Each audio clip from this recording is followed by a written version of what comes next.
how much will Josh miss Stefon? So, first of all, I want to say I think some media and a lot of aggregators were unfair to Josh on this quote, where all they put is miss. I don't know if I'd say miss. That, to me, was not what I thought. He was very gracious towards Stefon there, while also not trying to be like, whoa, you know, we're screwed without him. I thought it was a perfect answer, honestly.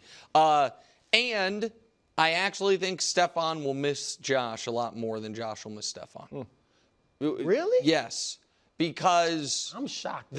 So, Stefon Diggs was 160 targets every year with the Buffalo Bills, and had at least 50 more than the second closest guy. Right. Last year with the Texans, Nico Collins led them with 110 targets. You know, and Tank Dell would have had more, obviously, if he didn't break his leg.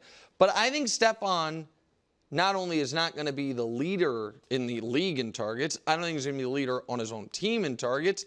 And I think his targets literally could be cut in half. I think he could go from averaging around 160, 10 a game, to averaging around 5 a game. Josh, on the other hand, here is the path, I think, for Josh. I know you like to say he's a modern-day Brett Favre, and I push back against it. I actually think he has more similarities to the best of Cam Newton. And, by the way, the best of Cam Newton won an MVP and went to a Super Bowl. Cam Newton's best year ever, he didn't have anybody at the receiver position. He had Ted Ginn catching deep balls. He had Devin Funchess. The year he won MVP? Yes, 15-1. He had Greg Olsen, an awesome tight end. Yeah. Again, that's why I said the receiver position. But I think Josh has 2 good tight ends, neither as good as Pete Gregg, They're good. but good tight ends, a good running game. It was Ted Ginn, Jericho Contry, Devin Funchess. That's who he had.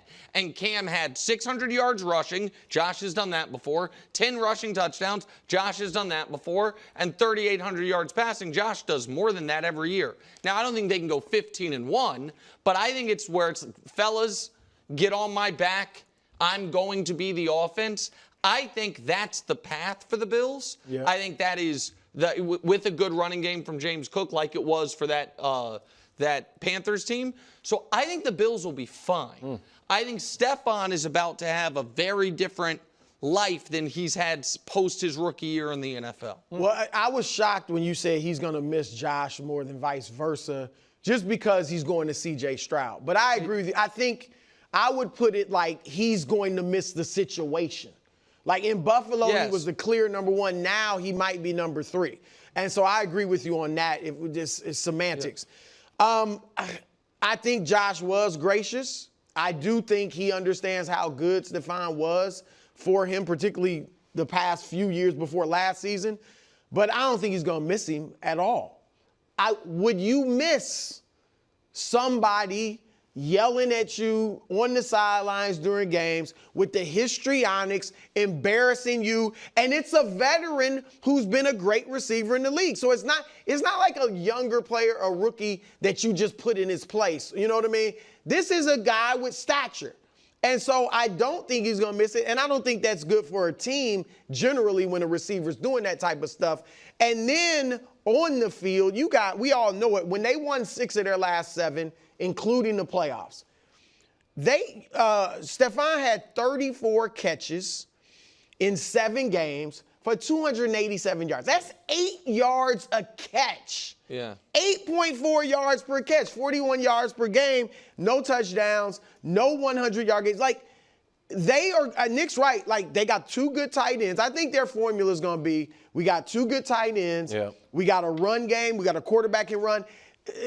They usually have a good defense. I wouldn't call them Baltimore, but they're going. Right. McDermott, last year they had a ton of injuries and still were able to have a good defense. So defense, run game, tight ends are going to catch, and then we got a few guys that can go deep. Ravens light.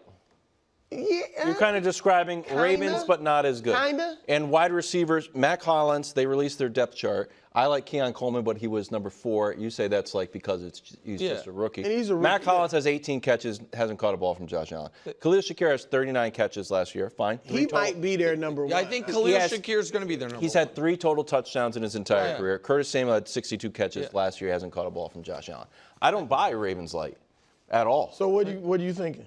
I think he's going to miss Stefon significantly. They didn't use Stefon in the last quarter of the season. He wasn't even on the field as much as he was earlier in the year, but I still like him there. You still have to think about him. The idea that you're just going to let's play Ravens football. Ravens already play Ravens football. Look, I don't think anybody's thinking they're going to get to the Super Bowl, and we'll get into that next. That's Bob. But no, not on my book. The Bills are on No, they were one. They're not one of the S-Bob teams. I'm sorry. I apologize. But so I don't think Ravens light Wildes, but I do. Sorry, of course I agree with my own comp. Yes. It's a lot like the 2015 Panthers, and a lot of this Bills team they need came to be from Carolina. Curtis Samuel and Khalil Shakir. If you want to say there's a big difference between Ted Ginn at that point of his career and Jericho Cotchery, there isn't. It was. Keon could be. They're such an outlier, though, to go 15-1 and win the MVP and be doing backflips flipping into the end zone. It's hard for me to what I'm saying is that team stylistically, run the ball. You have basically just not replacement level, but every man wide receivers, and then this big superhero style quarterback that's going to do a lot of the stuff. Well, you don't want him running like Cam, though. Josh had more rushing yards last year or the year before than Cam had his MVP year. He just better be sliding and getting out of bounds because it took a toll on Cam. All right, no. I think unequivocally it's Josh. I don't think Josh can have the fourth straight year where they go backwards. I just don't think you can do it. I think that people aren't going to be like, well, you didn't have Stefon Diggs. Mahomes kind of ruined that a bit for the best quarterbacks to a degree. No, for him.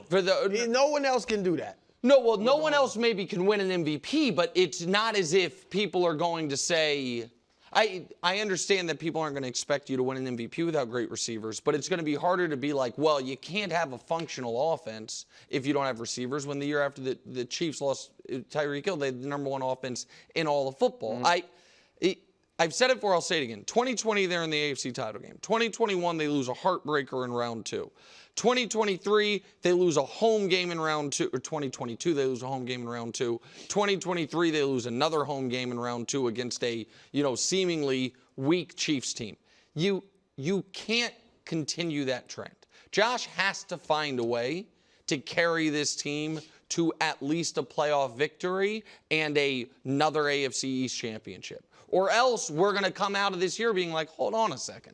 Who are the best quarterbacks in the AFC, and how many do you list before you say Josh Allen? Well, CJ could leave. But you're not a QB wins guy.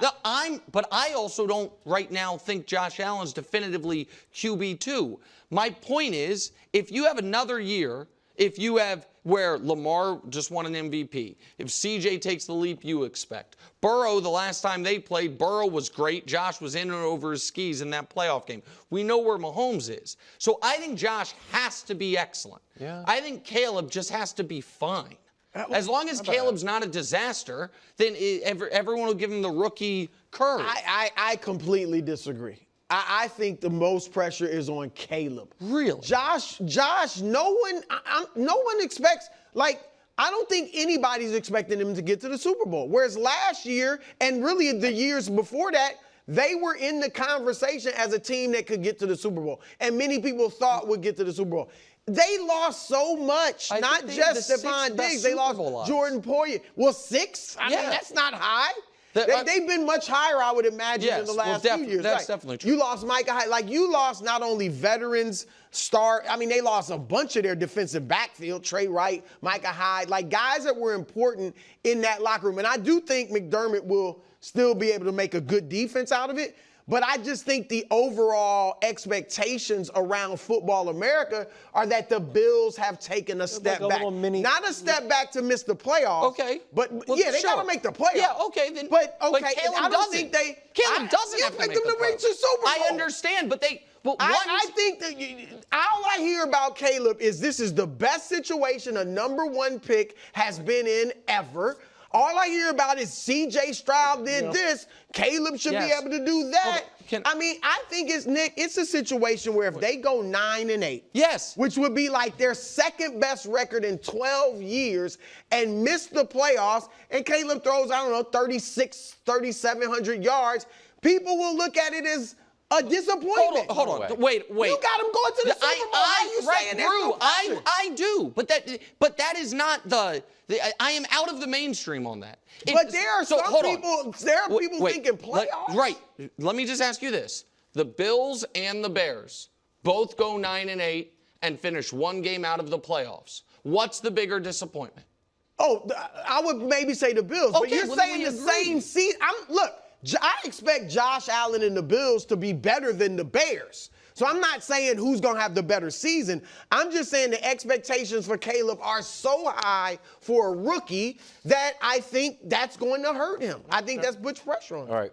Thanks for watching. Subscribe here to get more from the show and to check out clips from other shows on FS1.